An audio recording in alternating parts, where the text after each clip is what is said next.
the final day of the week. These are the voyages of the program Unsportsmanlike Conduct. Its ongoing mission: to explore strange new movies, to seek out new bits and new edifications, to boldly go where no radio program has gone before.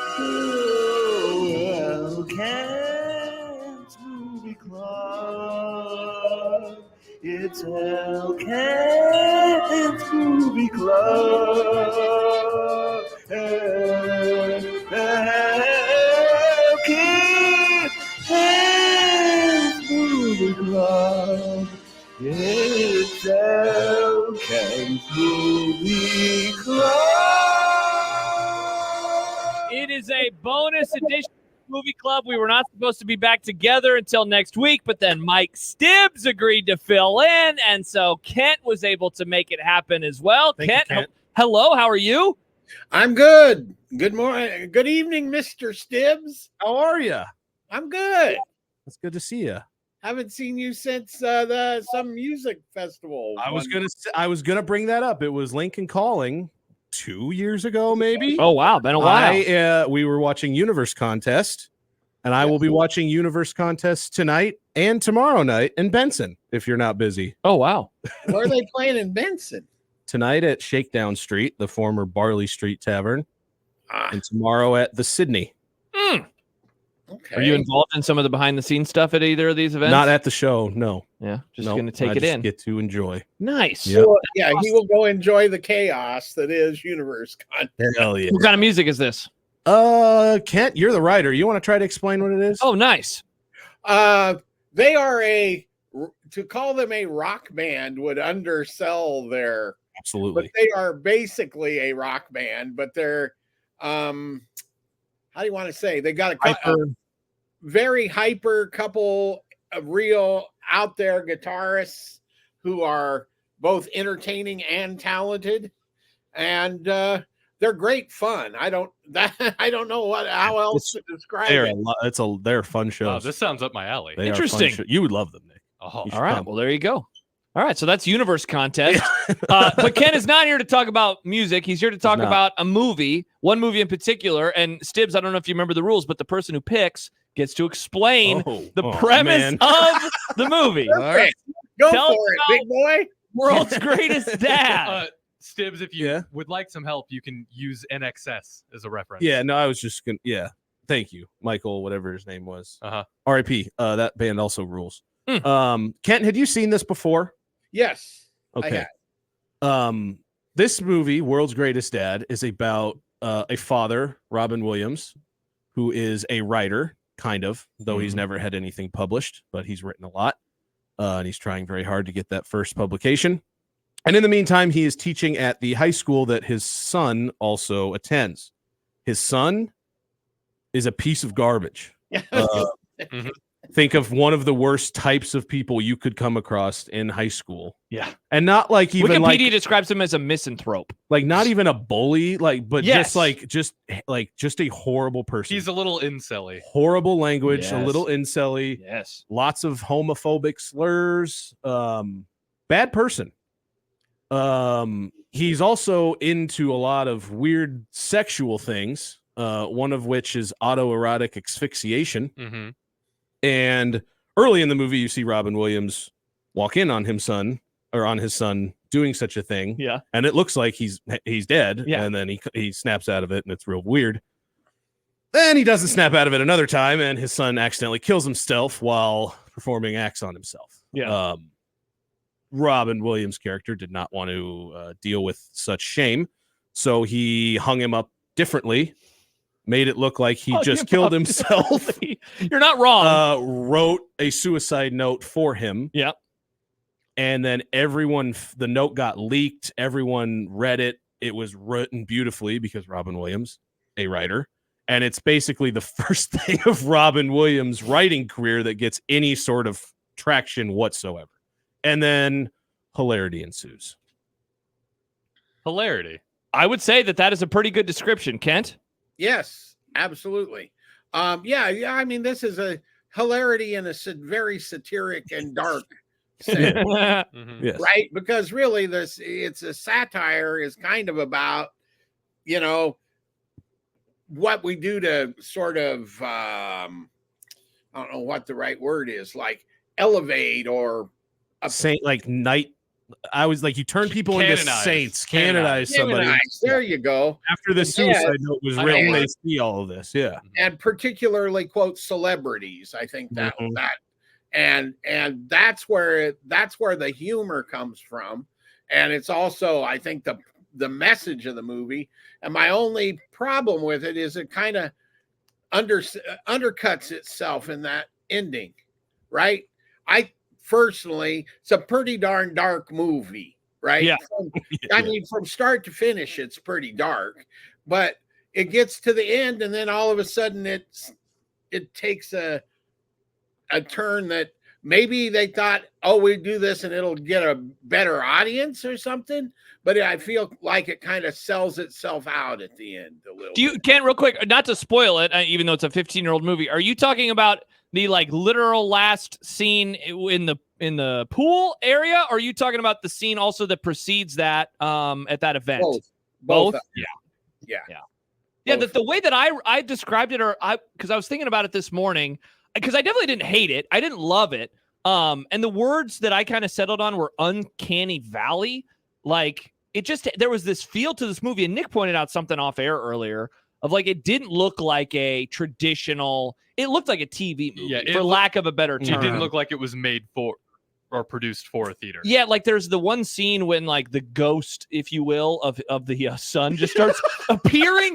And I'm still very confused about some of the events in which the ghost is appearing at and like what the characters are thinking. Like, I did love that scene. I think that was just supposed to be Yeah. ridiculous. Yeah. like it was a very interesting, like the premise is pretty, I mean, it's pretty out there. Like, you talk it, like you did a great job of describing it, Stibbs. Like that is a wild premise. So for a the movie. director, Bobcat Goldthwait, is a weird guy. He's Yeah. a comedian. Kent probably knows better than I do. He's from back in the 80s. His whole shtick was just like being very weird. He Okay. talked He has weird. this He did weird, whiny voice. And, Yeah. that was him doing the cameo as the driver. He was the wasn't it? driver. Yeah. Yes. Yes. Also, that scene where the ghosts are just randomly showing up, I actually interpreted that as that's how these people who were reading were seeing. Yeah. That's how they were seeing themselves in him, Yeah. and then they were projecting that. Now, as a it was the ghost. perfect, like they were trying to put into, video form what Kent was explaining. Like they're Mhm. thinking of him all of a sudden as this canonized Yeah, saint this of a amazing when person. really he was walking around just being a He was huge a horrible, jerk. like Everybody. the scene when he goes to the mall with his dad to buy the monitor, and then his friend shows up and he's like, "Carry this out of here," and he's just yelling at him. I was like, Well, it's not the biggest one. yeah, yeah. Oh, that was Yeah, wild. he's everything you hate about children. Yes. Oh yeah. He's a pretty. horrible. He's kid. a horrible person. Like, and then one of the other parts about this movie that you didn't mention was the girlfriend, or maybe the girlfriend that Robin Williams has throughout this, and that was another. That storyline was very. I think the whole point of that was to just make the Robin Williams character seem even more like a sad sack. scummy. not scummy, just like he can't. humiliated. Yeah. Yeah, he can't control his son. He hates his kid. He gets trampled all over by his son. He gets trampled all over by. He knew his girlfriend every time she's like, "What are you doing? Watching Mike play basketball?" Yeah. Like what? Yeah, but he's then just she like, ditches Mike. he's just like, okay, I Yeah. guess that's okay. Instead of being like, screw Yeah, you. She's just kissing Like, all these guys goodbye. Yeah. She ditches him after the kid becomes like lionized, right? Yeah. And Mhm. then she goes back to Robin Williams because the scenes where he's walking down the hall and all the kids are kind of looking at him like reverently. His whole thing changed. His whole people's view of him changed because of the stuff that he was writing that was supposed to be his son and yada yada yada. Two things. When Nick mentioned that looks like a TV picture, two reasons for that. One, it was ultra low budget, and B, Bobcat Goldthwait is primarily a TV director. So that helps explain that. Yeah. That does make sense. And on the cameo front, Yeah. the newsstand scene, right? Yeah. The He's big crying tall at the- guy that crying talks at the porn. That's Chris Novoselic from Nirvana. Oh, I didn't He recognize looks him. wow. familiar. Okay, so I'll have to when go I back and look at that. when I was watching that part, because I just watched this today, I'm like, why does he look so familiar? I might have closed my eyes because that is one of the because there's not a ton of like laugh out loud moments in this. Can't, like you said, it's more about the subtleties and the dark humor of like This over is time wild. coming back. That is one of the few where it just cuts to Robin Williams staring at a Playboy or Penthouse Yeah. and just bawling his eyes out because Was- it reminds him of his kid. I might have had my eyes closed Then laughing and Chris- didn't notice Chris Novoselic. Him just coming, just like giving him a big hug. It was so pure. Well, that's Chris Novoselic. So, And then obviously the Bruce Hornsby stuff throughout So, the whole movie, yeah. That I was thought was great. so funny. And like not just that it started, but I mean it pays off. Like it has Yeah. legs It the was- entire it was movie. mentioned in the first 5 or 10 minutes in the Yes, car. when they're in the car the He first hates time. him. He hates all music. All music is He's you know basically what. you. Yeah, he loves podcasts at double speed. And then throughout the entire thing, as he's like, well, he loved Bruce. He loves The Bruce first time Hornsby. he goes, he loved Bruce Hornsby. When he gives the CD. Oh, yeah. And then had the cameo again at the end. and you think I was shows wondering up. if that was something that held up because people might not know who the hell Bruce Hornsby is today. Yeah. Oh Yeah. well, that's very likely. I don't like his most popular song. Some Really? things never change, or that's just whatever That's it's called. just the way it is. My old job, they would play that once a day. I can see I getting hated in. it. That It's would like get setting an annoying. alarm clock to a song. Also, It's like Michael eventually you're gonna- McDonald at the place in 40-Year-Old Virgin. I'm gonna yum Yeah. This doesn't matter in the grand scheme of things, but I flagged it in the movie just because Oh. it bothered me a little.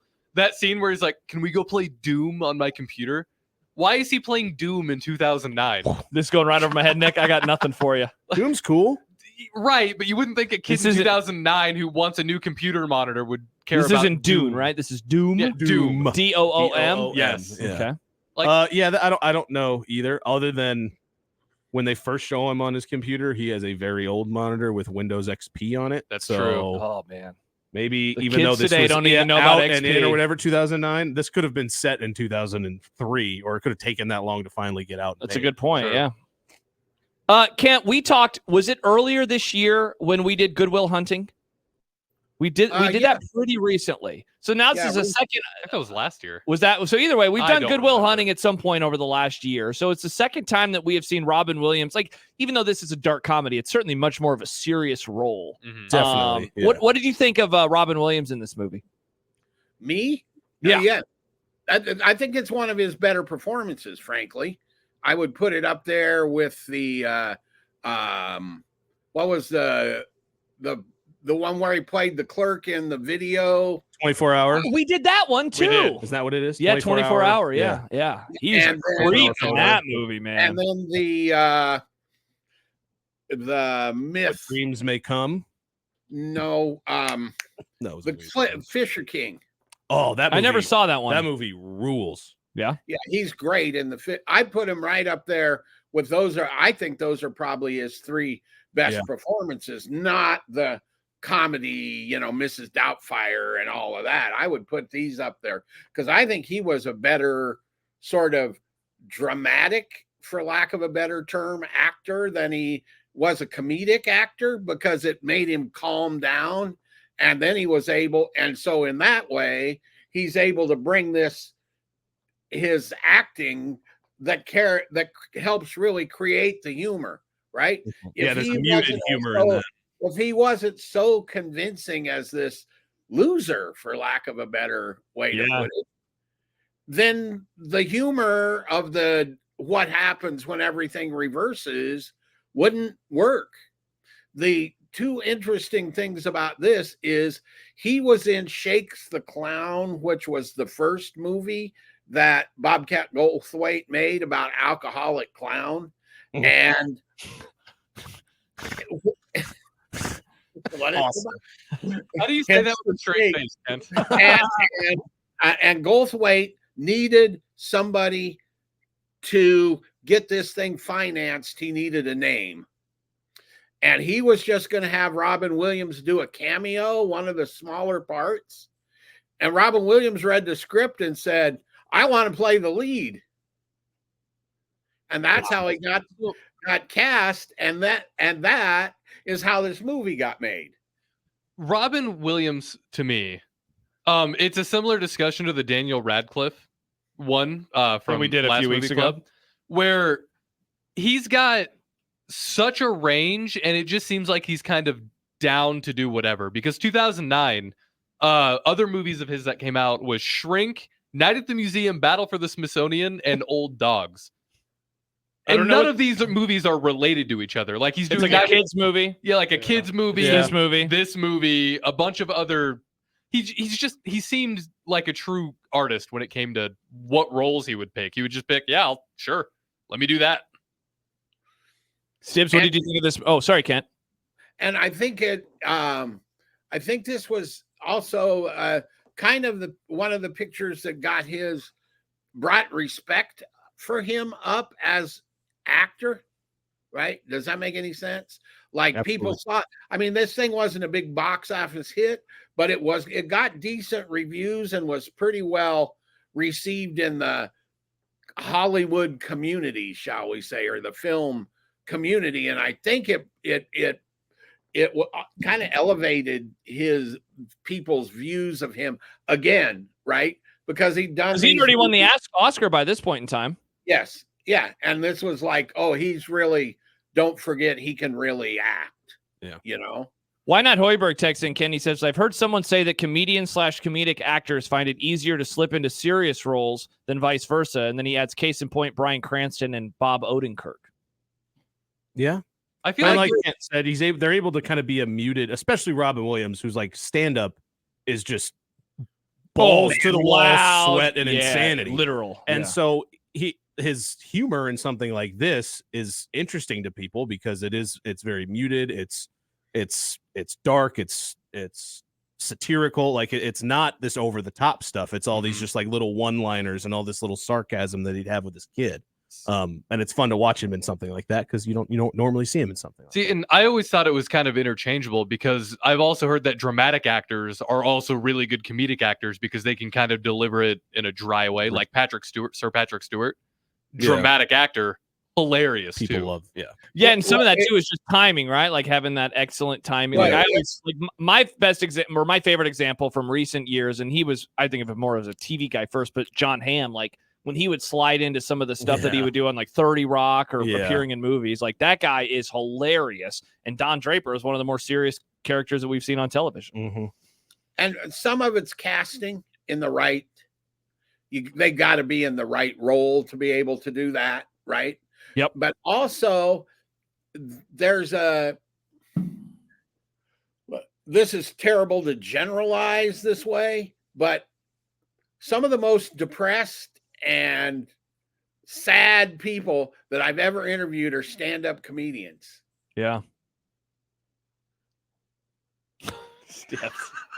It's a great point, though, Kent. It's true. Yeah, It's it a is great true. point. You know, a lot of demons. What I was going to ask you, Stibbs, was so you picked this movie. Yeah. I don't believe you had seen it in a while. Yeah, it'd been probably a decade. Wow. So what did you think of? Because you've been like telling people to watch this for like weeks, and then we did it. What did you think of it on the I rewatch? remember it being just like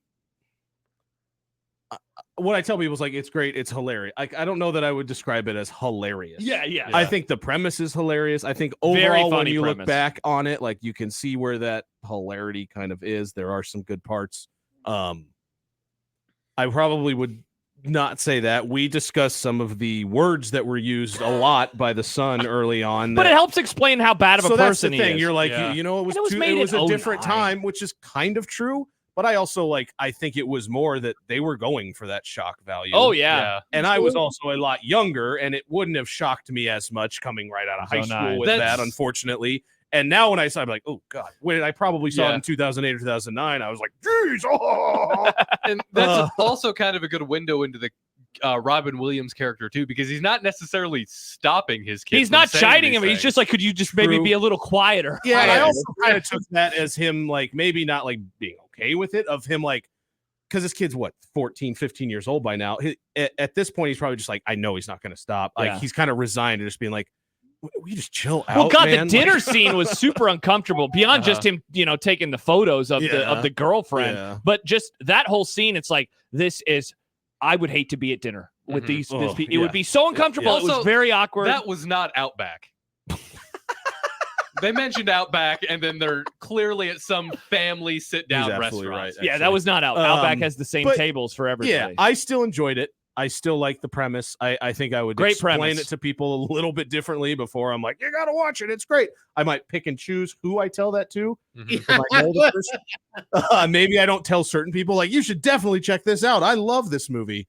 But I still very much liked it. And I think where a lot of it came from was what Kent said, is it is Robin Williams' performance. He is Mhm.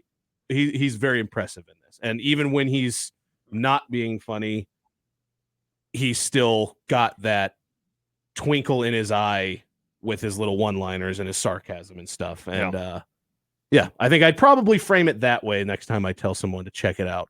It's one of Robin Williams' best he performances. was very good. Instead of one of 100%. his best movies, one of his best performances, probably the better way to say that, Ken. Like you said. Oh, was the pool scene a Nirvana reference then? Hell, I didn't even think about that, Kent, till you said Kurt. That's It a might good have been. question. That's a really good question. I wouldn't have thought of that, but It might maybe. be. Yeah. I also liked this performance from Robin Williams because he wasn't a good guy. Like this No. character, I don't think is a good He's- person. That's a great point, Yeah. Nick. We spent a lot of time just saying his son is a horrible human being. He stages a suicide. He writes a suicide note. He writes a book He lets the lie go on For for a- a long time. forever, And- basically. And takes advantage of it. Absolutely. yeah, and then he's trying. You guys He are the uses bad it- people. Uses it to get his girlfriend back. Which is Yeah. disgusting. Every Yeah. time I saw them together, I'm just like, ugh. Also, like, she wasn't great either, like, but still. Why did he? Okay, this is a weird question to ask. Can't The wait. night that he, stumbles upon his son, why did he need to go home? Just stay the night. Your son doesn't even like you. You don't. He doesn't care if you come home. He's like, I have to get home. I have to get home. And she's trying to no, stay. I think Yeah. he's worried. I think his character is scared of what commitment happened? or Oh, just doing that makes sense, like getting involved. Because clearly, I know he's recently divorced or whatever, but the way he his son talked about his mom, Yeah. and her boyfriend or whatever. Mm. Yeah. That's fair. Sometimes it takes dudes a while to move on. Yeah, No. Yeah. that guy sucked though. Yeah, everyone in this movie kind of sucked. Everyone Yeah, kinda His sucked. girlfriend was that horrible. what I was going to say. There are no angels in this. No, movie. probably why I principal sucks. Probably why I like it. I It liked makes his me feel friend. better about myself. His friend, I think his friend didn't have any problems. His friend was the one good person. He was the He one. was a horrid actor. He yeah, wasn't a he good was a actor. great. He was definitely. He saw through everything. He was the one that he was definitely the person in the movie that was trying to I will keep say- you engaged. As like, not everyone sucks. I He's will the say one this- guy. Vegetarian. Two, the nice Nick. The other teacher, when he's like doing research on the police report, Yeah. I don't understand how he was also seeing that something else was going on. There was no payoff to that. There Yeah, was there with the son's friend. Yeah, But there was yeah. no payoff with this other teacher. I'm like, why is he reading the police report? What does he see in all this that nobody else is seeing? Yeah, I He don't know. didn't seem like he would be able to Otherwise, figure that it he out. was just pissed that he lost his girl. Maybe again. that's I what it think was. And Yeah. That was my theory. Was he was Yeah. trying to figure out why this happened? Mm. Yeah. Why Stibbs, she would go? Yeah, Sorry. there's some holes. That's a lot. The movies like this have giant holes in them, right? We're not talking about something. It's why it's not a classic. Yeah. You know, Just didn't win any they awards. don't do it on rewatchables. Yeah. What were you gonna say, Nick? just what Stibbs mentioned earlier about the reason that he staged it as a suicide. I didn't think about it like that, but that makes more sense knowing that the character's just kind of a bad guy. What? Because I thought he had staged it as a suicide to try to not necessarily hide the shame, but to not let that get out. So that was not what people think of his son's final moments. Well, But I Stibbs bringing up that it I think it's both. I You think think that's both. Exactly. Those are Yeah. not mutually exclusive. He's Yeah. a bad guy, but he's also not wanting to have that shame. He I works mean, at the school that his kid goes to. He's going to have to hear about it Cool, so- forever. Yeah. right. And I guess I thought he was doing it more for his kid's sake than his own sake. I think both. I think he's doing it for his kid's Oh, sake, no. but I think he was doing it for his. I think it his- was more his- so for him. Yeah, for honestly. sure. Yeah, because he didn't want to have to talk about it. You Yeah. know, for him talking about his son, committing suicide was easier than the alternative, I guess. Yeah, because he can frame that whole story Yeah. himself. That's what Yeah. he did. He But- can come up Which with is what he did. Spot And on I- to his friend for figuring out he wasn't depressed. Yeah. He was maybe a sucked, yeah. but I don't like him, but he was Yeah. never this way. How come his book didn't say these words? Yeah, that was it's like shout out That to the was- friend. That kid See, was- and the fact that we can sit here and talk about this and all come up with all these different angles into it tells you it's a pretty good movie, Yeah. that there's something there, right? It's not just a throwaway comedy, right? Yeah. I mean, it's not great, but it's pretty good, and it wouldn't have been that way without Robin Williams, I think. Yeah. no doubt. Man, No I can't. doubt. We were talking about it yesterday. Almost 10 years now, which is Crazy. wild. It was 10 years ago in August that Peter King sent a really awkward tweet from a restaurant in Milwaukee, I believe. Yep.